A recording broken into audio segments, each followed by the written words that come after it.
Hello, mathematicians. Welcome to Lesson 16, Session 3. I'm going to go over the solutions. How did you do? Let's go ahead and find out.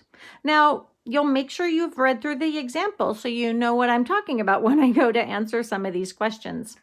Now, in number 1, they asked us to look at how Marco broke up the shape. Up here, they showed that Marco, he took a small rectangle off the top, and he's got a top rectangle and a bottom rectangle. They wanted you to sketch the same thing that he did. So you need to somehow have a line right here to show that Marco took a small rectangle off the top and has the large rectangle on the bottom. In number 2, they asked you to write the multiplication equations to go along with that. So notice that our top rectangle is a 3 by 1. So 3 times 1 is 3. Notice that our second rectangle is a 5 by 2, and that is 10 square inches. So he found out that this one was 3 altogether, and this one was 10 altogether. And 3 plus 10 is 13. So in number 3, you should have 3 plus 10 is 13 square inches.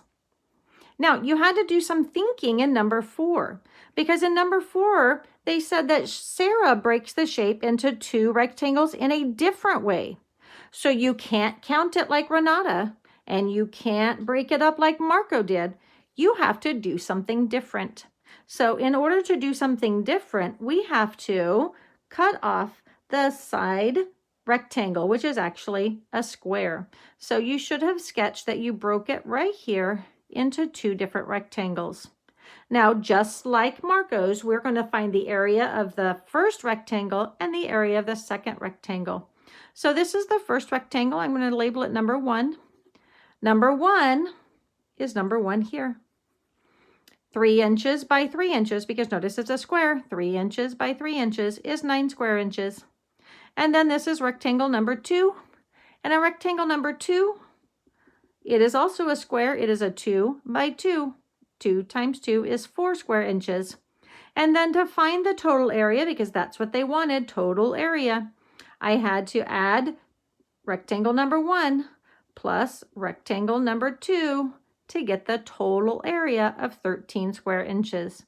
Now you'll notice 13 square inches is the same thing that Marco found, and it's the same thing that Renata found.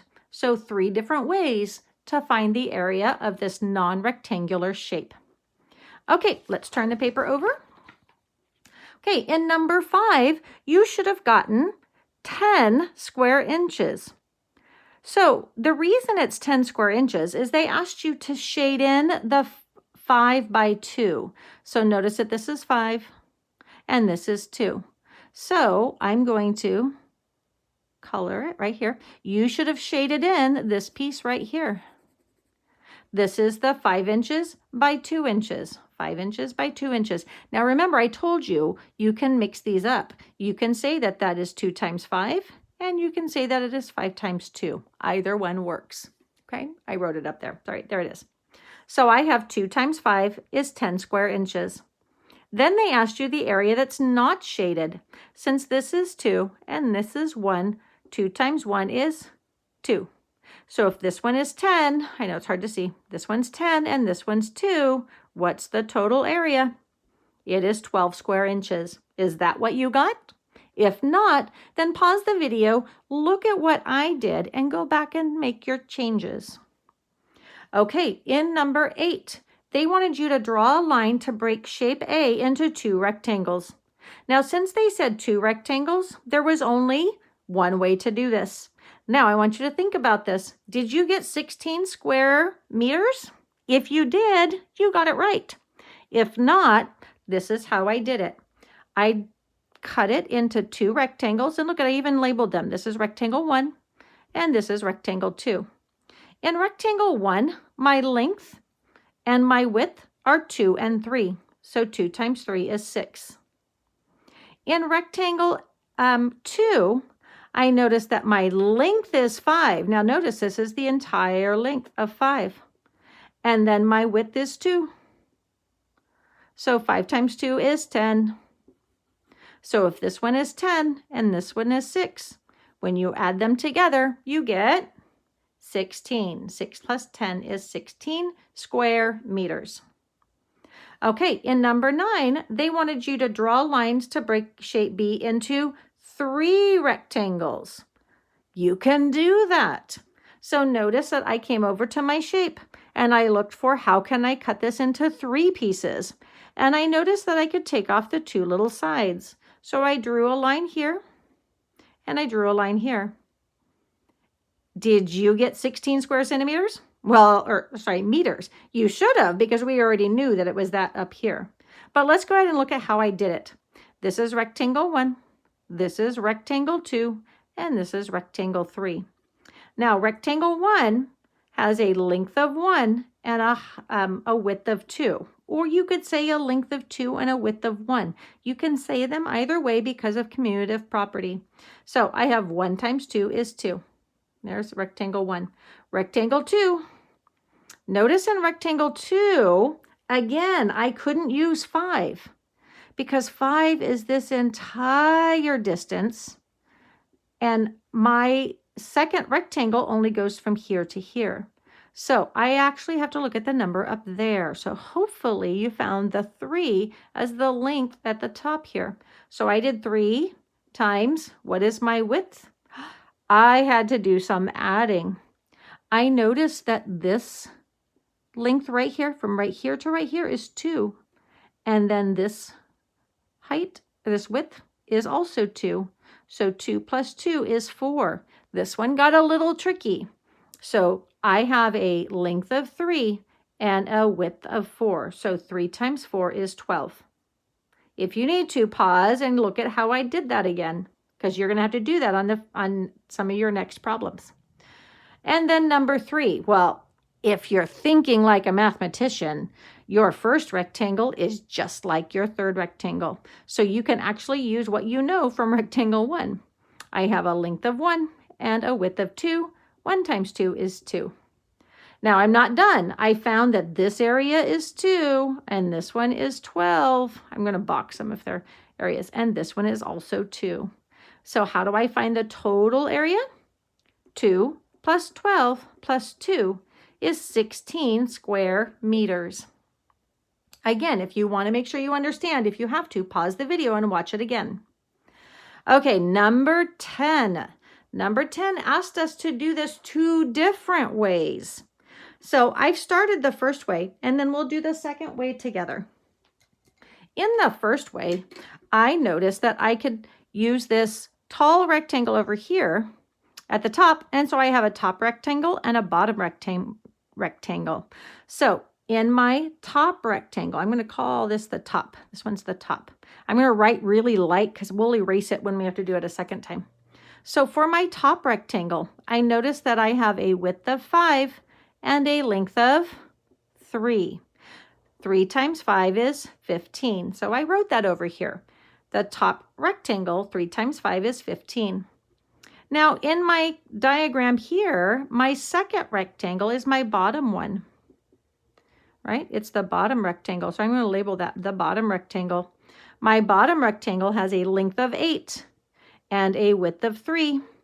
8 times 3 is 24. Now to find the total area, I'm going to go 15 plus 24. That's that additive property. 15 plus 24 is 39. So hopefully you have the answer 39. If you don't, you want to pause and go back and figure out what numbers that you used incorrectly so that you don't make the mistake again next time. Now, they did tell us to draw 2 different ways. So this is way number 1, right? This is our number 1. We have to do this a second time. So this is number 2. So good thing I'm using pencil. I'm going to come back and I'm just going to erase my little lines. That's the cool thing about diagrams. You can change things up. Now, since I cut it here the first time, this time I'm going to cut it here. You notice how that's a little bit different? Okay, so what is my, this is rectangle number 1. This is rectangle number 2. Always label so you know what's going on. In rectangle number 1, what is my length of rectangle 1? Well, there's no number here. I mean, 8 is this entire thing. So I'm going to look to the top. There's the length. It's 3. Now, what is my width? It can't be 5. 5 goes to here. I need this entire width, right? And that is 8. 3 times 8 is 24. Okay, let's look at rectangle number 2. We have to do some thinking here. I told you this was coming. Notice that this entire length is 8. I only want to know that part. That's not 8. This is 8. So I have to use what I already know. I know that this is 3 feet. And since this is a rectangle, this is also 3 feet right here. That is 3 feet. Right there to right there. Can you guys see that? Do I need to zoom in? There we go. So this is 3 feet, just right here. So if this is 3 feet, what does this have to be? Since this all is 8 and this one is 3, I think in my head I have 8 total, but 3 is over here, so I'm going to take that away. And I'm left with 5. This is 5. And since this is a rectangle, if this length is 5, then this length is 5. Okay, so now I know that my length is 5. So area equals my length is 5. What's my width? It's 3. 5 times 3 is 15. Now, how do I find my total area? 15 and 24. I'm going to add them together. What is 15 and 24? I think about my 1s and 10s. How many 1s do I have? I have 4 plus 5 is 9. How many 10s do I have? 2 10s plus 1 10 is 3 10s. So I have 3 10s and 9 1s. It is 39 square feet. So notice it's the same answer that we got at the beginning. Okay, that is the end of session 3. Good job. I'll see you for session 4.